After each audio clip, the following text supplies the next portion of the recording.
Legendary baseball player Hack Wilson said, "In life, you need many more things besides talent, things like good advice and common sense." In honor of our 150th Think Fast, Talk Smart episode, we plan to spend some time today focusing on good communication advice. I'm Matt Abrahams, and I teach strategic communication at Stanford Graduate School of Business. Welcome to this celebratory Quick Thinks episode of Think Fast, Talk Smart, the podcast. Today, I am joined by my colleague, friend, and strategic communication teaching partner, Shawon Jackson. Beyond being a lecturer, Shawon is an expert communicator and the executive director of Vocal Justice. Vocal Justice helps Black and Brown students learn how to communicate authentically and persuasively about social justice. Shawon, thanks for joining me in a much smaller room than our usual classroom. Thank you for having me, Matt. It's been such a pleasure teaching with you, and congratulations on 150 episodes. Thank you. Before we begin, I just want to express my deep gratitude to all of our listeners and the team behind the scenes that brings this podcast to everyone. Our podcast started as an experiment to see if we could help people hone and develop their communication skills, and I'm continually surprised and humbled by the amazing reception we've had across the world over these 4.5 years. Thank you all for tuning in and for supporting us. Today, Shawon and I will be sharing some advice we teach our MBA students, and we will share and comment on advice we have received from some of our listeners from around the world. To begin, Shawon, I was hoping you could share the advice you give our students on the importance of transitions and how to provide strong transitions in our content. Thank you, Matt. I'm excited to talk about transitions because they really help your audience to understand what your key message is and to feel more engaged in the content. And I think about transitions based on the type of presentation that you're delivering. First up, we have rapid transitions. Those are the transitions we learned growing up: first, second, third, next. However, they're very easy and they're very helpful for impromptu speeches or a quick Q&A. Next up, we have relational transitions. These are similar in nature, but a little bit longer, a bit more poetic, so it might sound something like, "But we also need to consider this," or "at the same time," or "before we can do that, we also need to consider this." They're transitions that help to connect the ideas a bit more seamlessly. Third, we have recap transitions. Now, these transitions are helpful when you have a longer, more complex presentation and you really want to cement a key learning. So after you finish a segment, you wrap it up and then move on to your next point.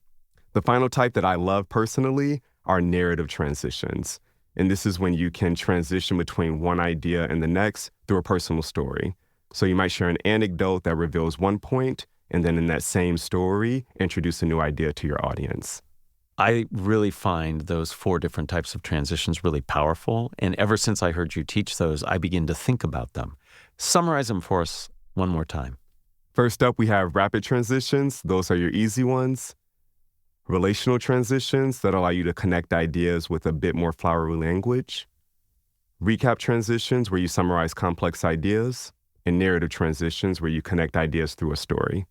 I learned the power of transitions when I was a tour guide on my college campus. It was the highest paying job I could get, and I was desperate for money. And they taught us never, ever get your tour group lost. And the place that people get lost the most is when you move from one location to the next. And the same is true in our content. And by leveraging one of the 4 transition types, you really help keep your audience together, much like a tour guide does, keeping you together when you move from one point to the next. It's really critical for us to build these transitions in. If all you're doing is saying so and next or first and second, it's really easy to lose your audience. So thank you for sharing those. Yes, and I could not agree with that more, Matt. And speaking of transitions, I would love to turn it back over to you and hear some of your advice about creating and presenting with slides. Thanks for asking about slides. You and I spend some time in our class talking about it, but we've never talked about it in our podcast. Slides are a wonderful tool, but we have all suffered through slides that are poorly designed and poorly used. So in our course, I teach 4 key principles for slides. First and foremost, story comes first. I know how many people create their slides. They beg, borrow, and steal all the slides they can find, they slam them together, and they create what I jokingly refer to as a Frankendeck. Much like Frankenstein was a combination of different body parts, people just slam together different slides. And then when they deliver it, they say, this didn't flow well, it didn't make sense. Well, it never could have. So we first have to start with our story. What's the story, the narrative, the structure that we're trying to communicate through? And then we have to ask ourselves a very important question. Where would slides help our audience? Many of us create slides as teleprompters or as tools to help us remember what to say. But it's not about helping us, it's about helping our audience. And not every point needs a slide. So, story first, slides are for your audience, not for you. Next, we have to think about what goes on the slides. The mantra everybody should have is less is more. The question should be, what's the least amount of information I can put on a slide to help my audience better understand my material? So we have to think, will this material simplify, amplify, or clarify something that I'm communicating? And if it is, what's the most simple way to get that across? And then finally, words can be very challenging. If I'm speaking words and people are reading words, I'm actually asking my audience to multitask. And the reality is most of us are not good at multitasking. If I can use some kind of image instead of verbiage, it can really help. It could be a picture, it could be a chart, a process flow. When we show an image, we tap into the brain's visual system, not just the verbal system, and it can help. So the 4 rules that we teach our students are story first. Make sure that it's for your audience, not for you. Less is more in image over verbiage when possible. Those are excellent. And I would also add that a lot of people forget that there's a difference between slides that you present and slides that you send to someone before a meeting or afterwards. In the latter scenarios, it's okay to have extra text to add color to your message, but that's very distinct from a presentation that you're giving live. Absolutely agree. The slides you create need to be for the audience you are communicating with in the moment. If I'm sending it ahead or leaving it behind, you can have a lot more information. What I like to do to make my burden a little easier so I'm not creating multiple decks is I'll use the notes page feature of many of the slide tools where the slide is what I actually presented, which will have less information, perhaps be more visual. Shawon, you shared some advice about transitions. I just shared some advice that we teach in our class about slides. I'd love to share some advice we've heard from some of our listeners. So we're going to hear from our listeners, Kevin and Cassini, about something that's really important to them in terms of advice. Hi, my name is Cassini Angostura-Yip. I'm from San Francisco. I'm a communications strategist, and the best communications advice that I've ever received is to really know your audience. The reason you need to really know your audience is because it leads to a number of other questions, like understanding the what's in it for me, aka what's in it for them, as you think about constructing the messages that you are creating so you can achieve the call to action. What do you want them to do? I'm Kevin Weinstein from Northern Virginia, and 2 pieces of communication advice that really resonated with me is that, first, communication is really about your audience, not about your message. So that really changed my entire perspective around the concept of communication. And thinking through how your audience should feel, what your audience should know, and what your audience should do provided a very helpful framework for understanding their needs and how they should use the information I provide. I'm really glad that Kevin and Cassini highlighted the importance of your audience. At the end of the day, those are the people that we're trying to influence towards some particular action. And I was especially glad that they did that within the frame of goal setting so that you have a North Star that informs all of the choices that you make with regard to your communication. Absolutely. Your job as a communicator is to be in service of your audience. And if you don't understand that audience, you can't set that goal. You can't craft material that will be most relevant to them. To my mind, there's several things we have to think about of our audience. And we have to do reconnaissance, reflection, and research to better understand them. Things like, what's their knowledge level? What are their attitudes likely to be? What are the areas of resistance and concern? This notion of knowing your audience has been the number one bit of advice that we have heard across all of our guests. It's said in different ways, in different times, but we really, really have to focus on our audience. And a lot of people wonder, well, how can I actually go about getting this information? It's a question that we hear from our students often. And there's a few techniques. The obvious one is doing a Google search of some of the people who might be in the room. But sometimes you might not be able to find the right website that's going to give you the nuanced information you need. So this is when feedback is really helpful, actually talking to a few people who are planning the event, for example, who are going to be in the meeting, and gut checking an idea with them or a frame with them gets you really helpful information beforehand so that you can deliver the best real time. I love the specific advice you give our students on how to do that. And another thing you can do is in the moment, if you're speaking spontaneously where you end up not knowing much about who's going to be in that room, you could take a poll to start with. You could say, how many of you are familiar with this? Or what are some questions you have about this topic? And their answers give you the information that can help you hone and refine that. Excellent point. And the last point I would add here is sometimes people say, oh, well, I should only focus on my audience and forget my own communication style. And that's not what we're suggesting here. We're saying start with your audience and then find the intersection between their needs and your personality and authentic voice. Audience and authenticity are critical, and we try to help our students really see the value of both of those. Now let's hear some helpful advice from Ashita. Hi, this is Ashita Tanki, and the best communication advice that I've learned in my entire life is about holding the power of silence.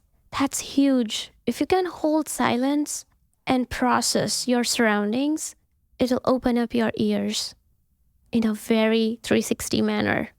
So try to hold silence, process the information, and understand your surroundings before you talk.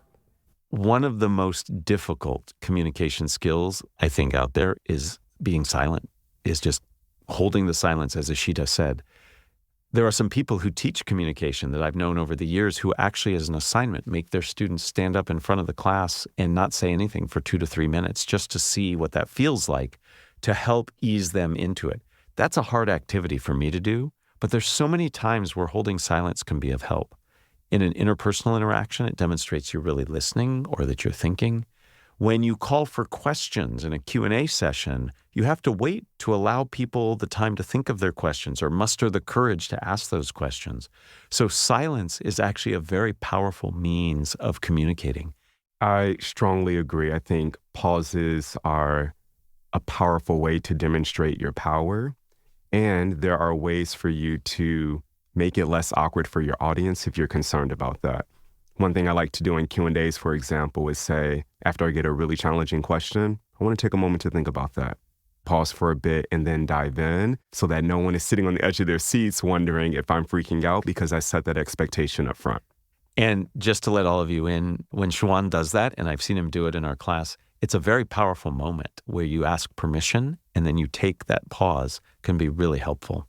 Before we hear a bit more advice from our listeners, Shawon, I'd love for you to share a pet peeve or something that bothers you about how people communicate. What's on your mind when it comes to that?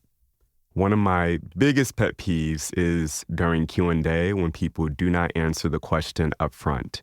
They start with the context, they give the backstory, they share all of their credentials, and then after a minute and a half, they get to something that's loosely connected to the question at hand. Bottom line up front is one of the number one things that I love to talk to our students about, as well as folks that I coach outside of the classroom. And then you can give the reasons to justify that point up front and any additional nuances afterwards. This allows your audience to feel heard immediately, and it allows you to structure your response in a way that will land with everyone else in the room. I agree. Bottom line up front, very powerful message. And the framework that I personally love to use for that is called PECS. It's like muscles to keep you strong, where you start with your point, then a brief explanation, that's the E. C is a complication or a nuance, and then an S is a summary. And there are many frameworks that we talk about for answering questions, but that one helps me to start with the main point and then go into details as needed. Everybody listening in knows I love a good structure, so I think PECS is great. So again, PECS stands for point, explanation, complication, summary. And the complication is just some added element that might add nuance or context. Everybody, get to working out your PECS and you'll have better answers. How about you, Matt? What's something that bothers you? Well, interestingly enough, my issue has to do with Q&A as well. We do a lot in our class on Q&A, so it's not surprising that Shawon and I have lots of concerns. Two things bother me, one at the beginning of answering questions and one at the end. It really bothers me when somebody rewards every question. Good question, good question, good question. Not every question is a good question. You don't have to be a teacher for as long as you and I have been teaching to know that's true. And second, I think what's happening, again, to the point you made, I think people are saying good question because they're trying to buy time for themselves, and they're saying, good, I know the answer to that question. And what happens often is there are three people asking questions. The first two are rewarded with good question, and then the third one isn't because that's the really insightful question. So I'm not saying we shouldn't reward questions, but let's not reward every question. Let's focus the rewards for the ones that truly are insightful. Now, on the opposite end, after you've answered a question, what really bothers me is when people say, does that make sense? Does that make sense? Did that make sense? After a while of hearing that so many times from a speaker, you begin to think maybe that person doesn't make sense. What we're trying to accomplish with that, I believe, is we're trying to see if our answer landed. And there are lots of other ways to do that. You could say, did I answer your question? Can I share more with you? Do you have a follow-up question? Just the does that make sense is a knee-jerk reaction, and I think after time, it loses its purpose. So both of us found some concerns around Q&A, and we will absolutely in the future spend more time on an episode talking about how to handle Q&A. I'm really glad to hear that because it is, without question, one of the most challenging topics that our students are interested in. So I trust future listeners will get a lot out of that conversation from you all. Let's wrap up our Quick Thinks episode with our last bit of listener advice from Digand. My name is Digand Dave, and I'm from Pace Setter Group at Stanford's lead program. And the best communication advice that I've received is listen. Listening is just the most important tool that anybody can have. Communication happens in different formats, verbal communication, but also the fact that more than 80% of our communication is nonverbal.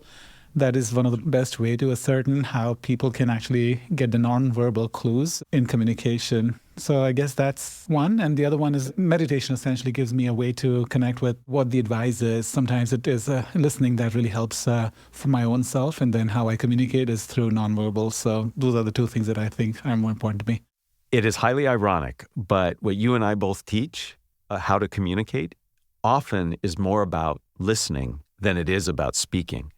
And I think Digand really highlights the value and importance of listening. Listening is critical to best understand what's needed in the moment and to really focus. And we've had several episodes with listening experts. What I've taken away from all of those is we're first and foremost not very good listeners. That's because we are listening only for the top line, not the bottom line. And when I teach listening skills, I often encourage those I'm teaching to listen as if they have to paraphrase what the person is saying. When we listen with the intent to summarize it and repeat it back, we listen at a much deeper level. So we end up listening for the bottom line, not the top line, and that can help us. Listening is hard. We have so many exciting ideas floating in our minds, and we don't want to forget them. And so it's natural for us to want to center our own opinions before we just hear someone else's. So sometimes what I might do is just jot down a few keywords that are coming up to me as someone is speaking to make sure that I'm still giving them all the space that they need, and then can return to those points later if it's appropriate. And in some ways, by virtue of writing things down and demonstrating that you really are trying to listen well with high fidelity, accuracy, I think also connects you in a way, because listening is one of the ways we build trust, we demonstrate empathy, and when you demonstrate that by writing things down, I think it can be really helpful. And I think when listening, I like to think about this in two levels. One is the actual words that people are sharing and being mindful not to put your own spin on it and using their language when you're paraphrasing. And then two is paying attention to where other people are getting really excited. Sometimes you ask one question and they take it in a totally different direction. That's information about where their passion lies or where their concerns lie. And then you can use that to be as responsive to your audience as you need to.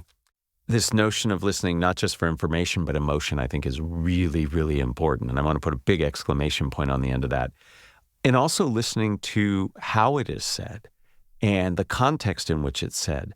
There's a lot of information people share with us, not just through their words, but through their emotions, through how they say what they say. It's very different if I say, I'm really excited versus I'm really excited. There's information in that. So thank you for clarifying. It's not just about information. Emotion is important too. So there you have it, our 150th episode, and some really useful advice for how we can all become better communicators. Shawon, thank you for your time. Thank you for your insights. I've really enjoyed taking what we do in the classroom and bringing it into the podcast studio.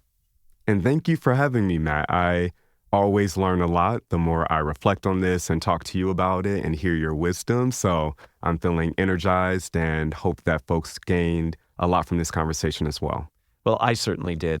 Thank you all again for your support. Please help us spread the word by recommending and sharing Think Fast, Talk Smart with your friends, family, and coworkers. And here's Jenny Luna, our executive producer, to wrap this episode up. Thank you for joining us for our 150th episode of Think Fast, Talk Smart. This has been a production of Stanford Graduate School of Business, and let's hear from a few other folks who make this show possible as they read the credits. I'm Ryan Campos. This episode was produced by Jenny Luna, Matt Abrams, and me, with help from Podium Podcast Company. I'm Elizabeth Wolizik-Stern. For more information and episodes, visit gsb.stanford.edu or subscribe to our show wherever you get your podcasts. Finally, find us on social media at Stanford GSB. And I'm Martha, web designer, and check out fastersmarter.io for deep dive videos, English language learning content, and our newsletter.